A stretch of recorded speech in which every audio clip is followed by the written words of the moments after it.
George Washington, the whole story, narrated straight from Wikipedia, start to finish. Let's dive in.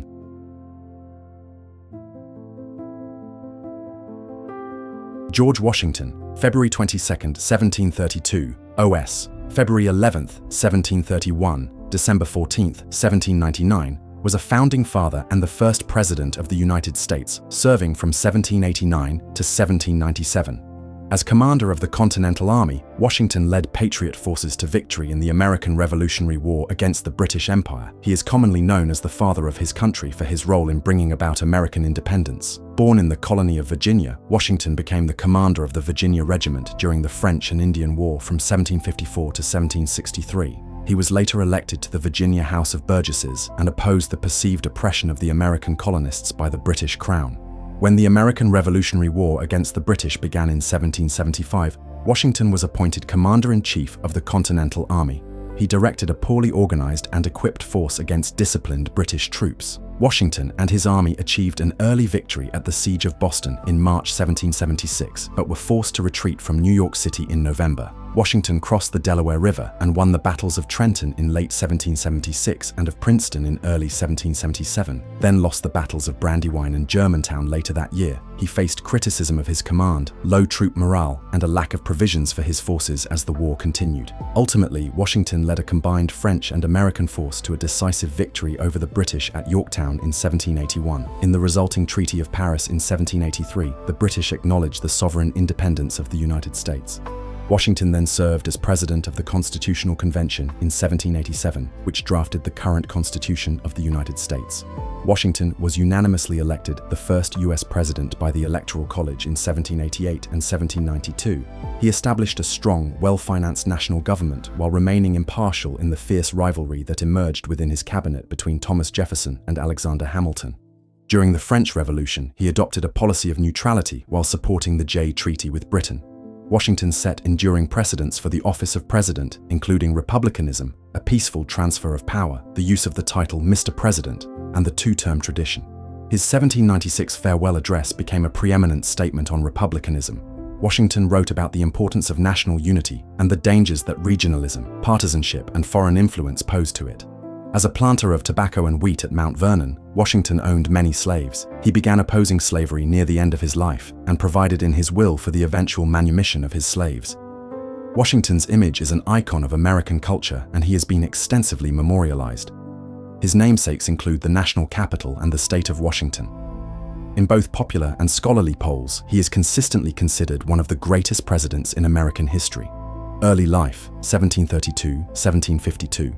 George Washington was born on February 22, 1732, at Pope's Creek in Westmoreland County, Virginia. He was the first of 6 children of Augustine and Mary Ball Washington. His father was a justice of the peace and a prominent public figure who had 4 additional children from his first marriage to Jane Butler.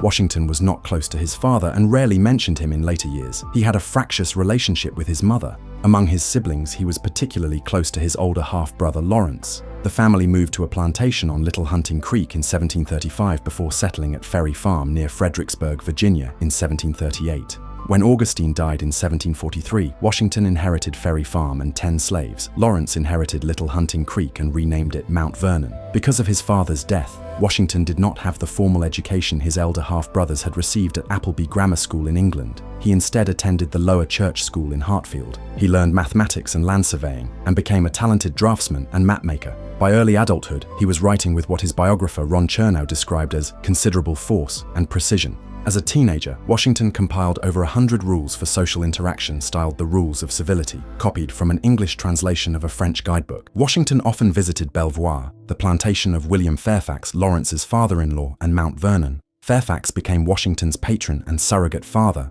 In 1748, Washington spent a month with a team surveying Fairfax's Shenandoah Valley property. The following year, he received a surveyor's license from the College of William and Mary. Even though Washington had not served the customary apprenticeship, Thomas Fairfax, William's cousin, appointed him surveyor of Culpeper County, Virginia. Washington took his oath of office on July 20, 1749, and resigned in 1750. By 1752, he had bought almost 1,500 acres, 600 hectares, in the Shenandoah Valley and owned 2,350 15 acres, 937 hectares. In 1751, Washington left mainland North America for the first and only time when he accompanied Lawrence to Barbados, hoping the climate would cure his brother's tuberculosis. Washington contracted smallpox during the trip, which left his face slightly scarred and provided immunity against future infection. Lawrence died in 1752, and Washington leased Mount Vernon from his widow, Anne. He inherited it outright after her death in 1761. The Barbados journey exposed Washington to the wider British Atlantic world and to aspects of plantation society and imperial administration beyond Virginia. Colonial military career, 1752-1758. Lawrence Washington's service as Adjutant General of the Virginia Militia inspired George to seek a militia commission.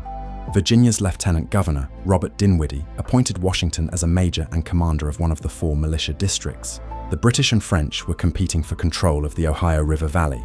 The British were constructing forts along the river, and the French between the river and Lake Erie. In October 1753, Dinwiddie appointed Washington as a special envoy to demand the French forces vacate land that was claimed by the British. Washington was also directed to make peace with the Haudenosaunee Iroquois Confederacy and to gather intelligence about the French forces. Washington met with Haudenosaunee leader Tanacharison at Logstown. Washington said that at this meeting, Tanacharison named him Conotocoreus. This name, meaning devourer of villages, had previously been given to his great-grandfather John Washington in the late 17th century by the Susquehannock. Washington's party reached the Ohio River in November 1753 and was intercepted by a French patrol. The party was escorted to Fort Le Boeuf, where Washington was received in a friendly manner. He delivered the British demand to vacate to the French commander Jacques Le Gardeur de Saint-Pierre, but the French refused to leave. Saint-Pierre gave Washington his official answer after a few days' delay, as well as food and winter clothing for his party's journey back to Virginia. Washington completed the precarious mission in difficult winter conditions, achieving a measure of distinction when his report was published in Virginia and London. French and Indian War. In February 1754, Dinwiddie promoted Washington to lieutenant colonel and second in command of the 300-strong Virginia Regiment, with orders to confront the French at the forks of the Ohio. Washington set out with half the regiment in April and was soon aware that a French force of 1,000 had begun construction of Fort Duquesne there. In May, having established a defensive position at Great Meadows, Washington learned that the French had made camp 7 miles, 11 kilometers away. He decided to take the offensive. The French detachment proved to be only about 50 men, so on May 28, Washington commanded an ambush. His small force of Virginians and Indian allies killed the French, including their commander Joseph Coulon de Jumonville, who had been carrying a diplomatic message for the British. The French later found their countrymen dead and scalped, blaming Washington, who had retreated to Fort Necessity. The rest of the Virginia regiment joined Washington the following month, with news that he had been promoted to the rank of colonel and given command of the full regiment. They were reinforced by an independent company of 100 South Carolinians led by Captain James Mackay. His royal commission outranked Washington's and a conflict of command ensued. On July 3, 900 French soldiers attacked Fort Necessity, and the ensuing battle ended in Washington's surrender. Washington did not speak French, but signed a surrender document in which he unwittingly took responsibility for assassinating Jumonville, later blaming the translator for not properly translating it. The Virginia regiment was divided, and Washington was offered a captaincy in one of the newly formed regiments. He refused, as it would have been a demotion. The British had ordered that colonials could not be ranked any higher than captain, and instead resigned his commission. The Jumonville affair became the incident which ignited the French and Indian War. In 1755, Washington volunteered as an aide to General Edward Braddock, who led a British expedition to expel the French from Fort Duquesne and the Ohio country. On Washington's recommendation, Braddock split the army into one main column and a smaller, flying column. Washington was suffering from severe dysentery, so did not initially travel with the expedition forces. When he rejoined Braddock at Monongahela, still very ill, the French and their Indian allies ambushed the divided army. 2/3 of the British force became casualties in the ensuing Battle of the Monongahela, and Braddock was killed. Under the command of Lieutenant Colonel Thomas Gage, Washington rallied the survivors and formed a rear guard, allowing the remnants of the force to retreat. During the engagement, Washington had 2 horses shot out from under him, and his hat and coat were pierced by bullets. His conduct redeemed his reputation among critics of his command in the Battle of Fort Necessity, but he was not included by the succeeding commander, Colonel Thomas Dunbar, in planning subsequent operations. The Virginia Regiment was reconstituted in August 1755, and Dinwiddie appointed Washington its commander, again with the rank of colonel. Washington clashed over seniority almost immediately, this time with Captain John Dagworthy, who commanded a detachment of Marylanders at the regiment's headquarters in Fort Cumberland. Washington, impatient for an offensive against Fort Duquesne, was convinced Braddock would have granted him a royal commission and pressed his case in February 1756, with Braddock's successor as Commander-in-Chief, William Shirley, and again in January 1757, with Shirley's successor, Lord Loudon. Loudon humiliated Washington, refused him a royal commission, and agreed only to relieve him of the responsibility of manning Fort Cumberland. In 1758, the Virginia Regiment was assigned to the British Forbes expedition to capture Fort Duquesne. General John Forbes took Washington's advice on some aspects of the expedition but rejected his opinion on the best route to the fort. Forbes nevertheless made Washington a brevet brigadier general and gave him command of one of the 3 brigades that was assigned to assault the fort. The French had abandoned the fort and the valley before the assault, however, and Washington only saw a friendly fire incident, which left 14 dead and 26 injured. Frustrated, he resigned his commission soon afterwards and returned to Mount Vernon. Under Washington, the Virginia Regiment had defended 300 miles, 480 kilometers, of frontier against 20 Indian attacks in 10 months. He increased the professionalism of the regiment as it grew from 300 to 1,000 men. Though he failed to realize a royal commission, which made him hostile towards the British, he gained self-confidence, leadership skills, and knowledge of British military tactics. The destructive competition Washington witnessed among colonial politicians fostered his later support of a strong central government. Marriage, civilian and political life, 1759-1775. On January 6, 1759, Washington, at age 26, married Martha Dandridge Custis, the 27-year-old widow of wealthy plantation owner Daniel Parke Custis. Martha was intelligent, gracious, and experienced in managing a planter's estate, and the couple had a happy marriage. They lived at Mount Vernon, where Washington cultivated tobacco and wheat. The marriage gave Washington control over Martha's 1/3 dower interest in the 18,000-acre, 7,300 hectares Custis estate, and he managed the remaining 2/3 for Martha's children.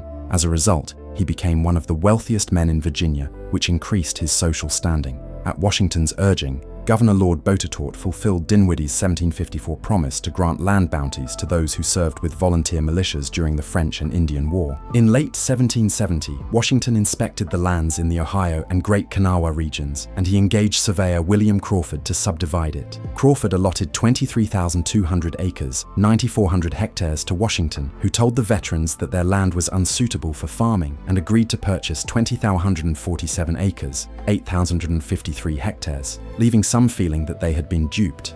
He also doubled the size of Mount Vernon to 6,500 acres, 2,600 hectares, and by 1775 had more than doubled its slave population to over 100.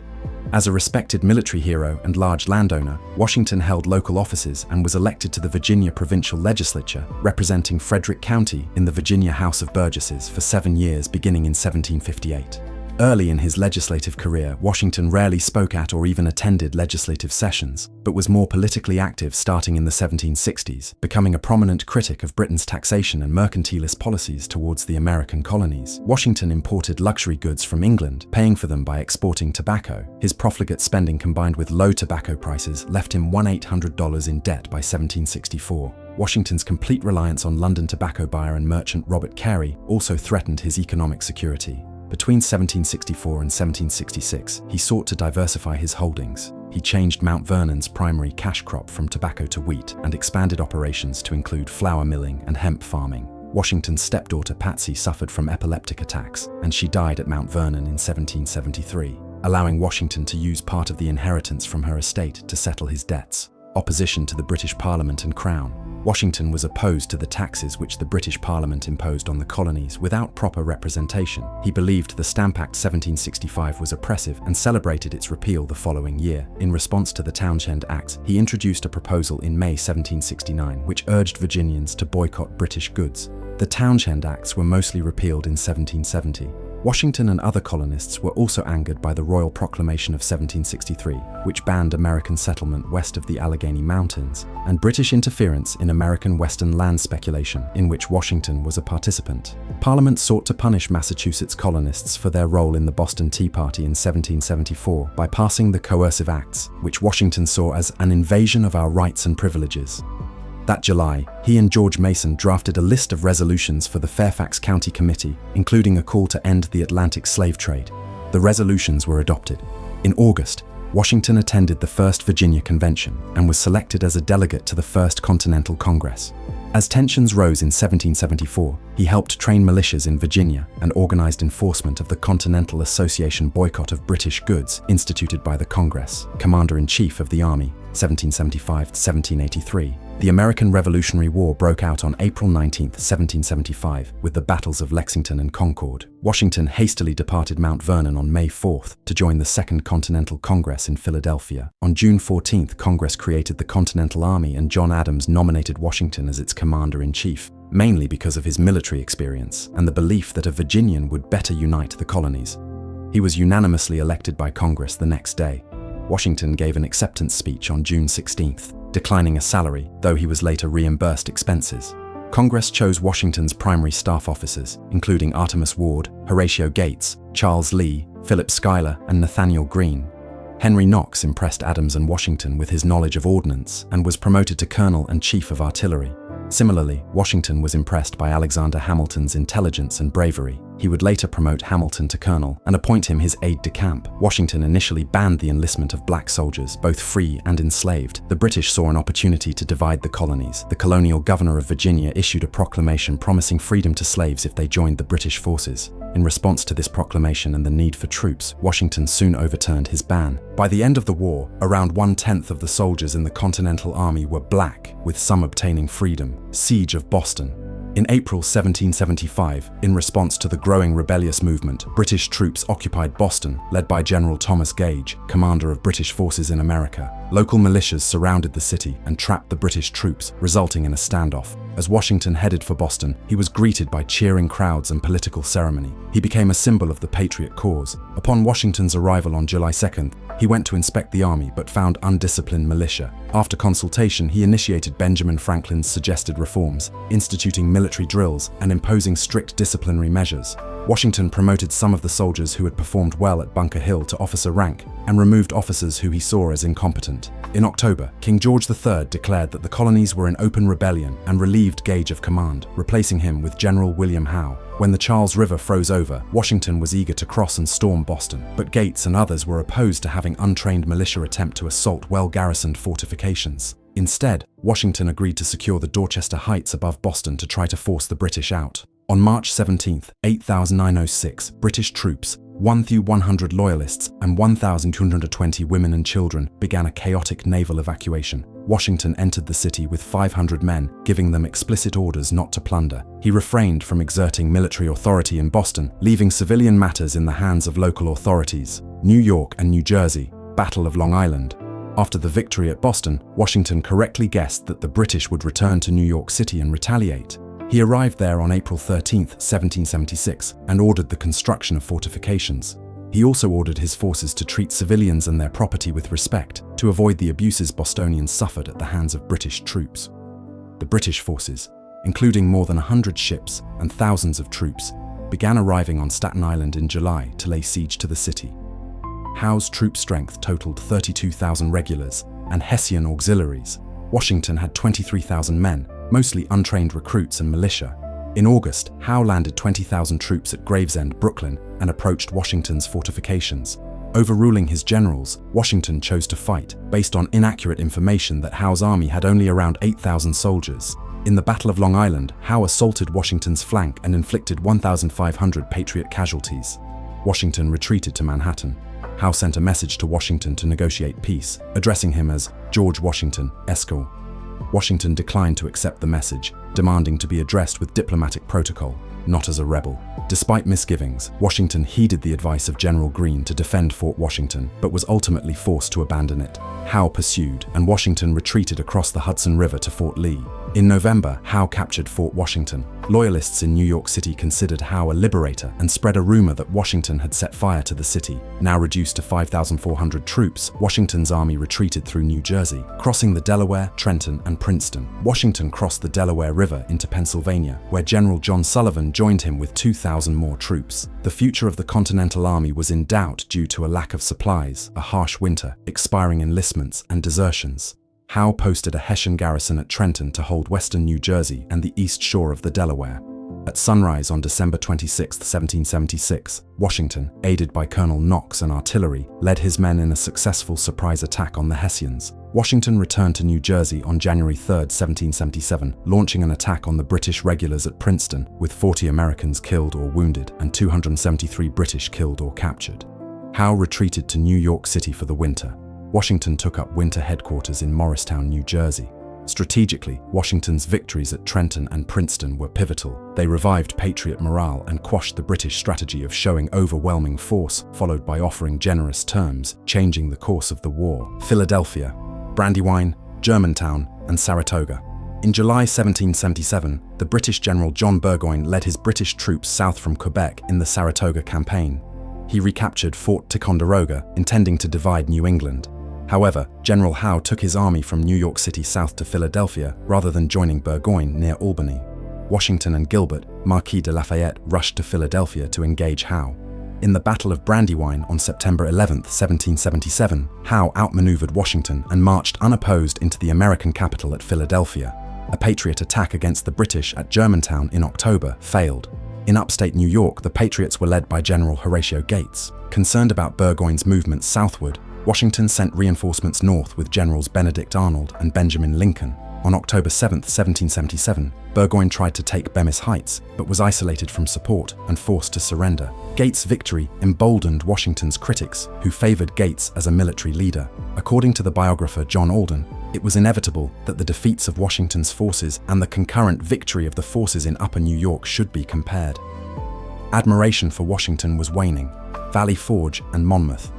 Washington and his army of 11,000 men went into winter quarters at Valley Forge north of Philadelphia in December 1777. There they lost between 2,000 and 3,000 men as a result of disease and lack of food, clothing and shelter, reducing the army to below 9,000 men. By February, Washington was facing low troop morale and increased desertions.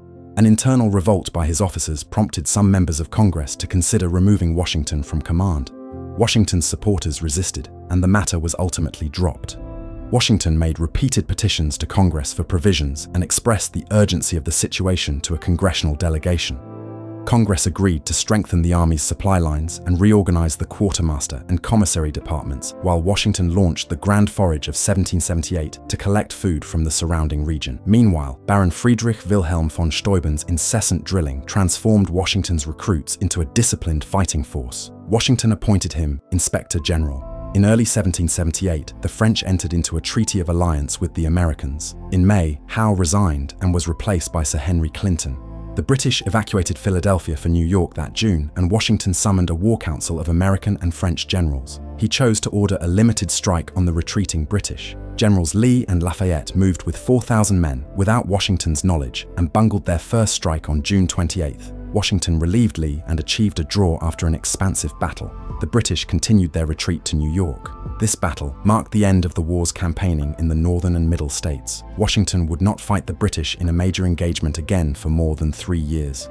British attention shifted to the Southern Theater. In late 1778, General Clinton captured Savannah, Georgia, a key port in the American South. Washington, meanwhile, ordered an expedition against the Haudenosaunee, Iroquois, the indigenous allies of the British, destroying their villages. Espionage and West Point. Washington became America's first spymaster by designing an espionage system against the British. In 1778, Major Benjamin Tallmadge formed the Culper Ring at Washington's direction to covertly collect information about the British in New York. Intelligence from the Culper Ring saved French forces from a surprise British attack, which was itself based on intelligence from Washington's general turned British spy, Benedict Arnold. Washington had disregarded incidents of disloyalty by Arnold, who had distinguished himself in many campaigns, including the invasion of Quebec. In 1779, Arnold began supplying the British spymaster John André with sensitive information intended to allow the British to capture West Point, a key American defensive position on the Hudson River. On September 21st, Arnold gave André plans to take over the garrison. André was captured by militia who discovered the plans, after which Arnold escaped to New York. On being told about Arnold's treason, Washington recalled the commanders positioned under Arnold at key points around the fort to prevent any complicity. He assumed personal command at West Point and reorganized its defenses. Southern Theater and Yorktown. By June 1780, the British had occupied the South Carolina Piedmont and had firm control of the South. Washington was reinvigorated, however, when Lafayette returned from France with more ships, men, and supplies, and 5,000 veteran French troops led by Marshal Rochambeau arrived at Newport, Rhode Island in July. General Clinton sent Arnold, now a British brigadier general, to Virginia in December with 1,700 troops to capture Portsmouth and conduct raids on Patriot forces. Washington sent Lafayette south to counter Arnold's efforts. Washington initially hoped to bring the fight to New York, drawing the British forces away from Virginia and ending the war there. But Rochambeau advised him that Cornwallis in Virginia was the better target. On August 19, 1781, Washington and Rochambeau began a march to Yorktown, Virginia, known now as the Celebrated March. Washington was in command of an army of 7,800 Frenchmen, 3,100 militia, and 8,000 Continental troops. Inexperienced in siege warfare, he often deferred to the judgment of Rochambeau. Despite this, Rochambeau never challenged Washington's authority as the battle's commanding officer. By late September, Patriot French forces surrounded Yorktown, trapping the British army, while the French Navy emerged victorious at the Battle of the Chesapeake. The final American offensive began with a shot fired by Washington. The siege ended with a British surrender on October 19, 1781. Over 7,000 British soldiers became prisoners of war. Washington negotiated the terms of surrender for 2 days, and the official signing ceremony took place on October 19. Although the peace treaty was not negotiated for 2 more years, Yorktown proved to be the last significant battle of the Revolutionary War, with the British Parliament agreeing to cease hostilities in March 1782. Demobilization and resignation. When peace negotiations began in April 1782, both the British and French began gradually evacuating their forces. In March 1783, Washington successfully calmed the Newburgh Conspiracy, a planned mutiny by American officers dissatisfied with a lack of pay. Washington submitted an account of $450,000 in expenses which he had advanced to the army. The account was settled, though it was vague about large sums and included expenses his wife had incurred through visits to his headquarters. When the Treaty of Paris was signed on September 3, 1783, Britain officially recognized American independence. Washington disbanded his army, giving a farewell address to his soldiers on November 2nd. He oversaw the evacuation of British forces in New York and was greeted by parades and celebrations. In early December 1783, Washington bade farewell to his officers at Fraunces Tavern and resigned as commander-in-chief soon after. In a final appearance in uniform, he gave a statement to the Congress. "I consider it an indispensable duty to close this last solemn act of my official life by commending the interests of our dearest country to the protection of Almighty God, and those who have the superintendence of them to His holy keeping." Washington's resignation was acclaimed at home and abroad, extolled by later historians as a signal event that set the country's political course, according to the historian Edward J. Larson. The same month, Washington was appointed President General of the Society of the Cincinnati, a newly established hereditary fraternity of Revolutionary War officers. Early Republic, 1783-1789, returned to Mount Vernon. After spending just 10 days at Mount Vernon out of 8 + 1 per 2 years of war, Washington was eager to return home. He arrived on Christmas Eve. Professor John E. Furling wrote that he was delighted to be free of the bustle of a camp and the busy scenes of public life. He received a constant stream of visitors paying their respects at Mount Vernon. Washington reactivated his interests in the Great Dismal Swamp and Potomac Canal projects begun before the war, though neither paid him any dividends. He undertook a 34-day, 680-mile, 1,090 kilometers trip in 1784 to check on his landholdings in the Ohio country. He oversaw the completion of remodeling work at Mount Vernon, which transformed his residence into the mansion that survives to this day, although his financial situation was not strong. Creditors paid him in depreciated wartime currency, and he owed significant amounts in taxes and wages. Mount Vernon had made no profit during his absence, and he saw persistently poor crop yields due to pestilence and bad weather. His estate recorded its 11th year running at a deficit in 1787. To make his estate profitable again, Washington undertook a new landscaping plan and succeeded in cultivating a range of fast-growing trees and native shrubs. He also began breeding mules after being gifted a stud by King Charles III of Spain in 1785. He believed that they would revolutionize agriculture. Constitutional Convention of 1787. Before returning to private life in June 1783, Washington called for a strong union. Though he was concerned that he might be criticized for meddling in civil matters, he sent a circular letter to the states, maintaining that the Articles of Confederation were no more than a rope of sand. He believed the nation was on the verge of anarchy and confusion, was vulnerable to foreign intervention, and that a national constitution would unify the states under a strong central government. When Shays's rebellion erupted in Massachusetts in August 1786, Washington was further convinced that a national constitution was needed. Some nationalists feared that the new republic had descended into lawlessness, and they met on September 11, 1786, at Annapolis to ask the Congress to revise the Articles of Confederation. Congress agreed to a constitutional convention to be held in Philadelphia in 1787, with each state to send delegates. Washington was chosen to lead the Virginia delegation, but he declined. He had concerns about the legality of the convention and consulted James Madison, Henry Knox, and others. They persuaded him to attend as they felt his presence might induce reluctant states to send delegates and smooth the way for the ratification process, while also giving legitimacy to the convention. Washington arrived in Philadelphia on May 9, 1787, and the convention began on May 25. Benjamin Franklin nominated Washington to preside over the meeting, and he was unanimously elected. The delegate Edmund Randolph introduced Madison's Virginia Plan. It called for an entirely new constitution and a sovereign national government, which Washington highly recommended. However, details around representation were particularly contentious, resulting in a competing New Jersey plan being brought forward. On July 10th, Washington wrote to Alexander Hamilton, "I almost despair of seeing a favorable issue to the proceedings of our convention, and do therefore repent having had any agency in the business." Nevertheless, he lent his prestige to the work of the other delegates, lobbying many to support the ratification of the Constitution. The final version adopted the Connecticut Compromise between the two plans and was signed by 39 of 55 delegates on September 17, 1787, first presidential election. Just prior to the first presidential election of 1789, in 1788 Washington was appointed Chancellor of the College of William and Mary. He continued to serve through his presidency until his death. The delegates to the convention for the first presidential election anticipated a Washington presidency and left it to him to define the office once elected. When the state electors voted on February 4, 1789, Washington was unanimously elected, unique among U.S. presidents. John Adams was elected vice president. Despite writing that he felt anxious and painful sensations about leaving Mount Vernon, Washington departed for New York City on April 16. Presidency 1789-1797. First term. Washington was inaugurated on April 30, 1789. Taking the oath of office at Federal Hall in New York City. His coach was led by militia and a marching band and followed by statesmen and foreign dignitaries in an inaugural parade with a crowd of 10,000. Robert R. Livingston administered the oath using a Bible provided by the Freemasons. Washington read a speech in the Senate chamber asking that Almighty Being consecrate the liberties and happiness of the people of the United States. Though he wished to serve without a salary, Congress insisted that he receive one, providing Washington $25,000 annually compared to $5,000 annually for the vice president. Washington wrote to James Madison, "As the first of everything in our situation will serve to establish a precedent, it is devoutly wished on my part that these precedents be fixed on true principles."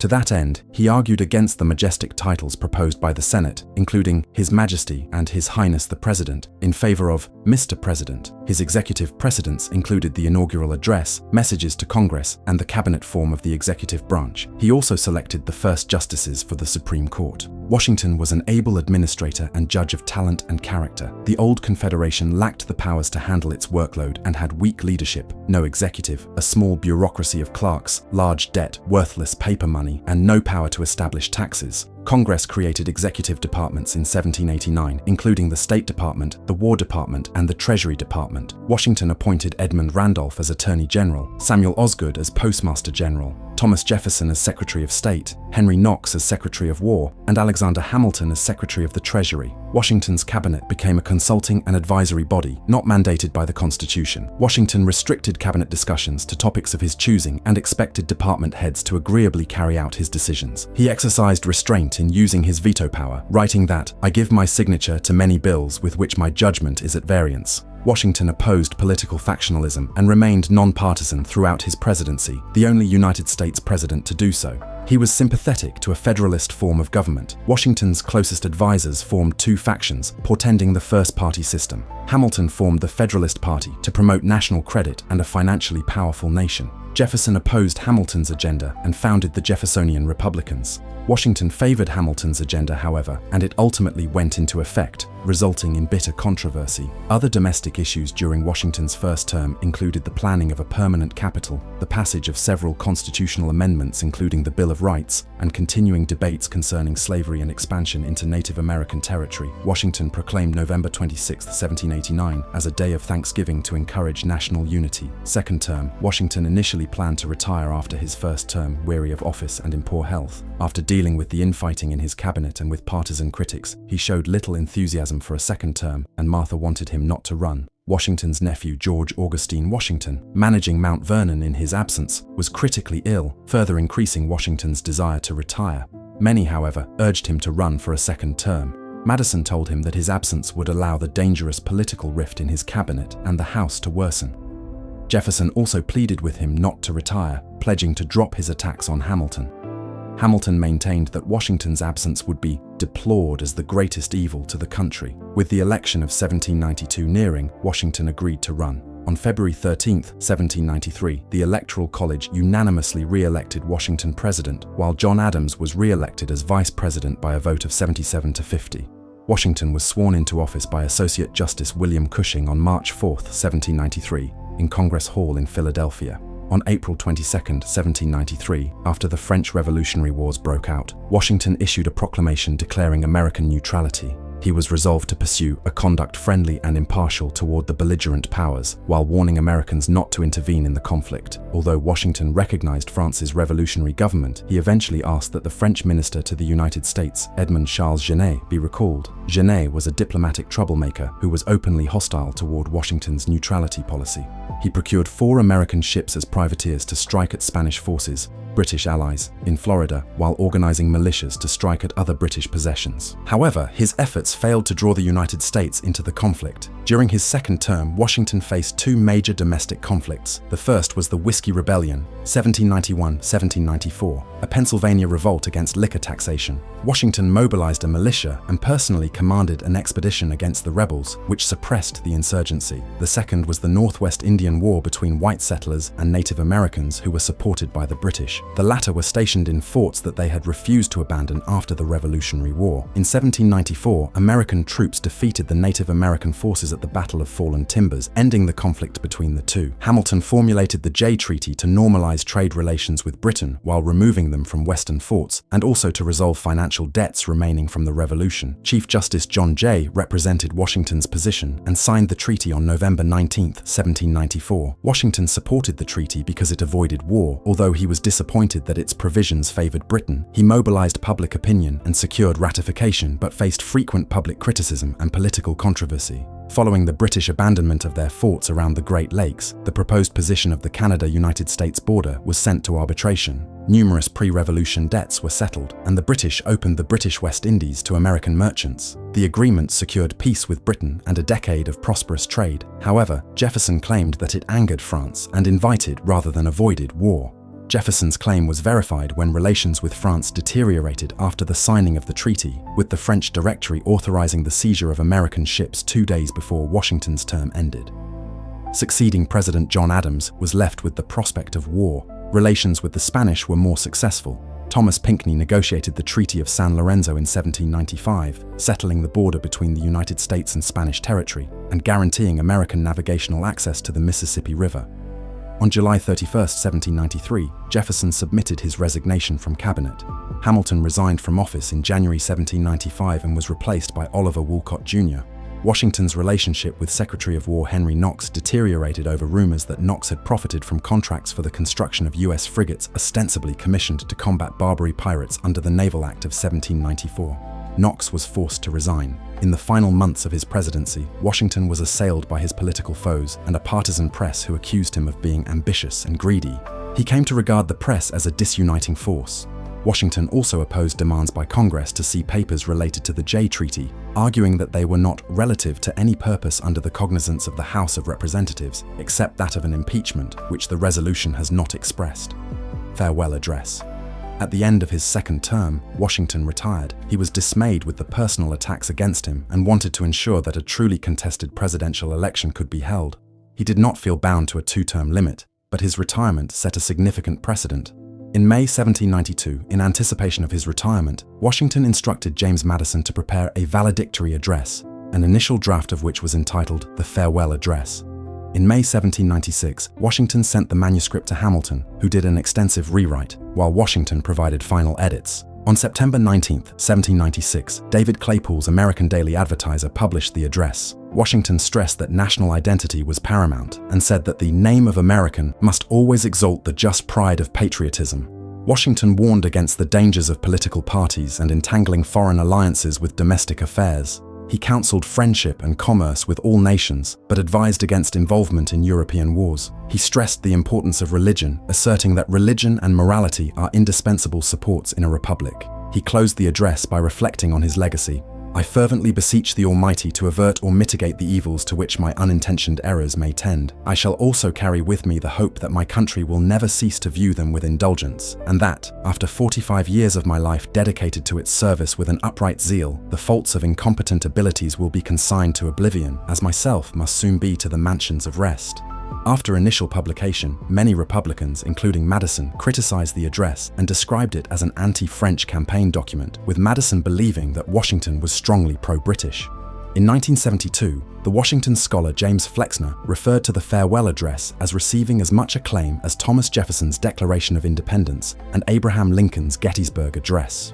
In 2010, Chernow called the farewell address one of the most influential statements on republicanism. Post-presidency, 1797 to 1799. Retirement. When Washington retired to Mount Vernon in March 1797, he devoted time to his business interests, even though his plantation operations were only minimally profitable. Nearly all of his wealth was in the form of land and slaves rather than ready cash. To supplement his income, Washington erected a distillery for whiskey production using his enslaved workers. He was a land speculator, buying parcels of land to spur development around the nearby new capital of Washington, D.C., named in his honor in 1791, just up the Potomac River from Mount Vernon. He sold individual lots in the capital to middle-income investors rather than multiple lots to large investors, believing the former would be more likely to commit to making improvements. He held lands in the west, on the Piedmont, which yielded little income, and he unsuccessfully attempted to sell them. At the time of his death in 1799, he held title to more than 58,000 acres, 23,000 hectares, of land across Virginia, Ohio, Maryland, Pennsylvania, New York, Kentucky, and the Northwest Territory. In retirement, Washington became an even more committed Federalist. He vocally supported the Alien and Sedition Acts and convinced Federalist John Marshall to run for Congress to weaken the Jeffersonian hold on Virginia. When French privateers began seizing American ships in 1798 and deteriorating relations led to the Quasi-War, Washington wrote to Secretary of War James McHenry, offering to organize President Adams's army. Adams nominated him for a lieutenant general commission and the position of commander-in-chief of the armies on July 4, 1798. Washington served as the commanding general from July 13, 1798, until his death 17 months later. He participated in planning but delegated the active leadership of the army to Hamilton. No army invaded the United States during this period, and Washington did not assume a field command. Death. On December 12, 1799, Washington inspected his farms on horseback in inclement weather for 5 hours. He then dined with guests without putting on dry clothes. He had a sore throat the next day but was well enough to mark trees for cutting. Early the following morning, he awoke to an inflamed throat and difficulty breathing. He ordered his estate overseer, George Rawlins, to remove nearly a pint of his blood. Bloodletting was a common practice of the time. His family summoned doctors James Craik, Gustavus Richard Brown, and Elisha C. Dick. Brown initially believed Washington had quinsy. Dick thought the condition was a more serious, violent inflammation of the membranes of the throat. They continued bloodletting to approximately 5 pints, but Washington's condition deteriorated further. Dick proposed a tracheotomy. The other physicians were not familiar with that procedure and disapproved. Washington instructed Brown and Dick to leave the room, while he assured Craik, "Doctor, I die hard, but I am not afraid to go."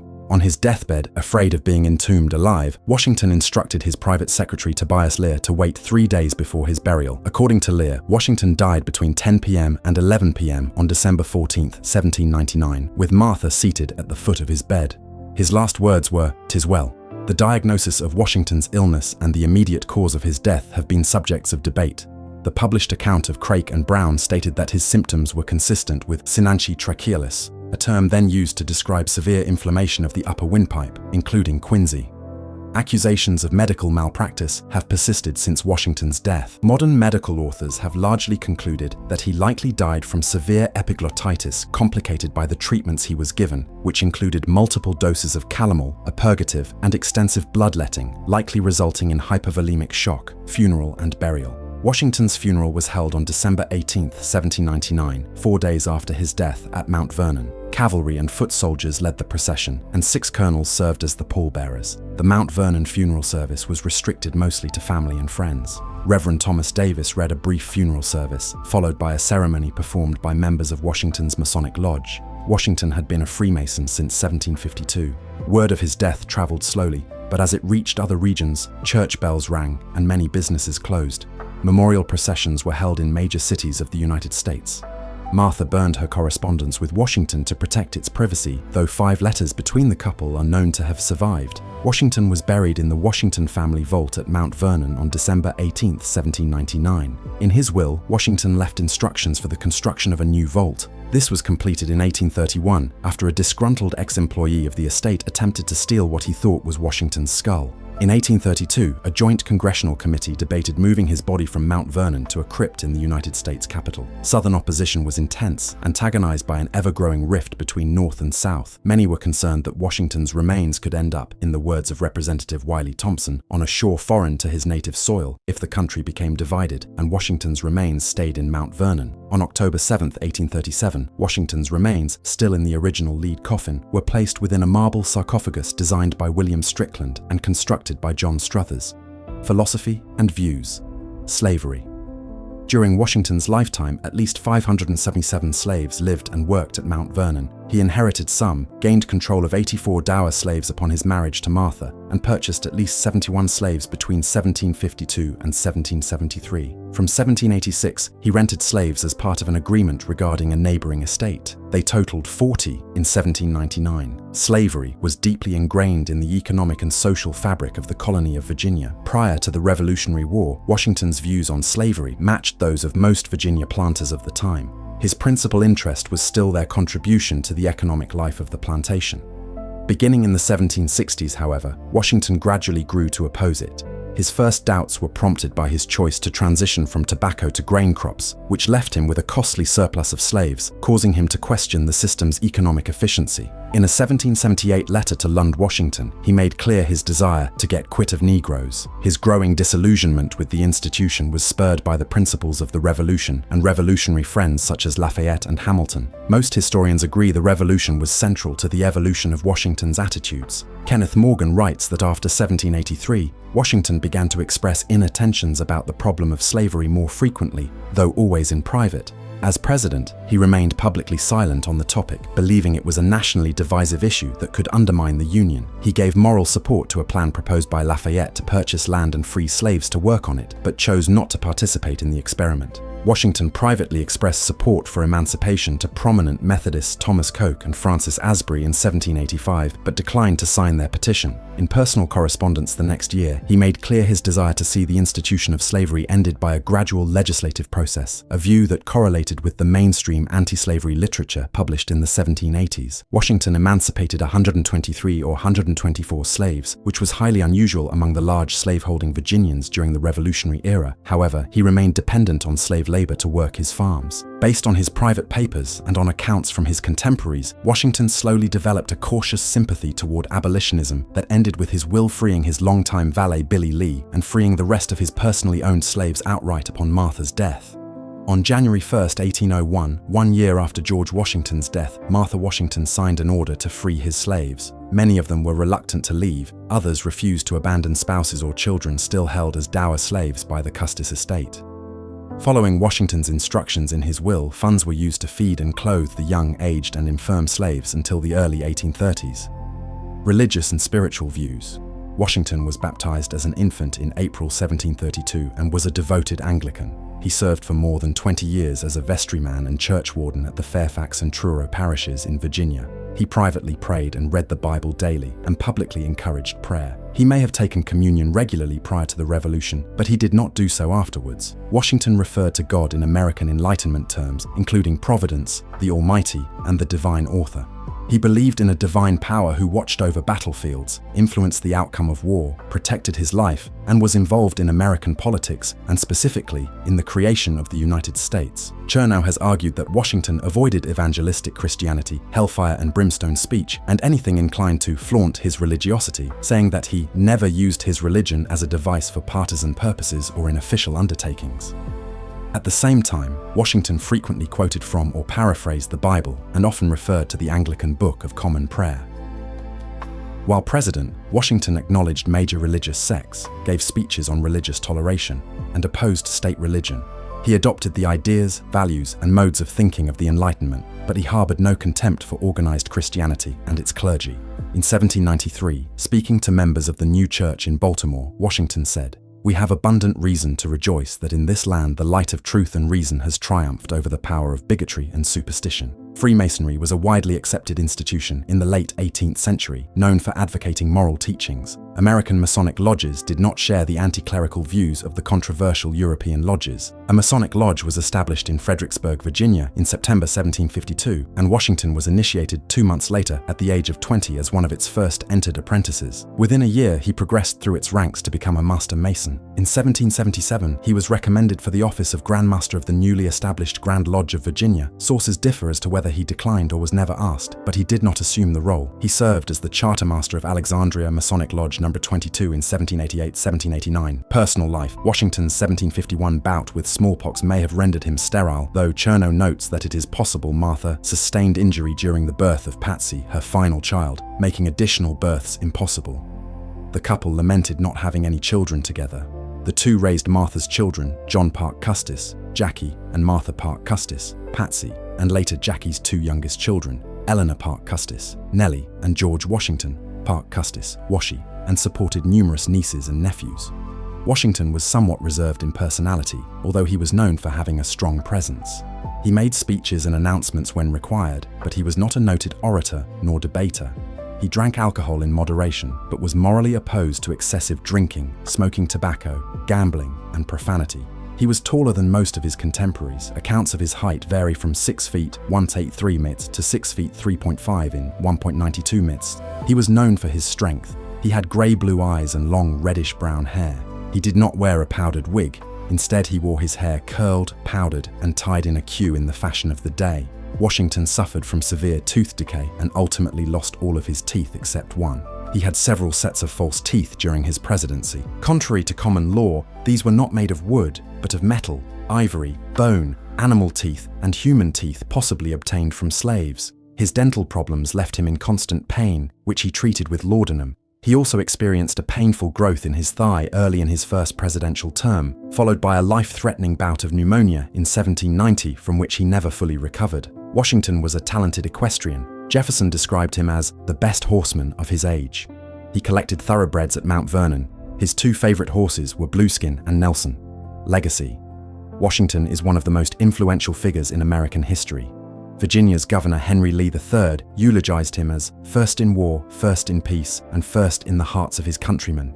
Polls have consistently placed Washington among the highest ranked of presidents. Washington became an international symbol for liberation and nationalism as the leader of the first successful revolution against a colonial empire. In 1879, Congress proclaimed Washington's birthday to be a federal holiday. In 1976, he was posthumously appointed General of the Armies of the United States during the American Bicentennial. President Gerald Ford stated that Washington would rank first among all officers of the Army, past and present. On March 13, 1978, Washington was officially promoted by the Army. In 1809, Mason Locke Weems wrote a hagiographic biography to honor Washington. Chernow maintains that Weems attempted to humanize Washington, inspire patriotism and morality, and foster enduring myths, such as that of Washington's refusal to lie about damaging his father's cherry tree. Weems's accounts have never been proven or disproven. In the 21st century, Washington's reputation has been critically scrutinized. The historian John Ferling maintains that Washington remains the only founder and president ever to be referred to as godlike, and points out that his character has been the most scrutinized by historians. The historian David Hackett Fisher defined Washington's character as integrity, self-discipline, courage, absolute honesty, resolve, and decision, but also forbearance, decency, and respect for others. Washington's legacy with Native Americans is mixed.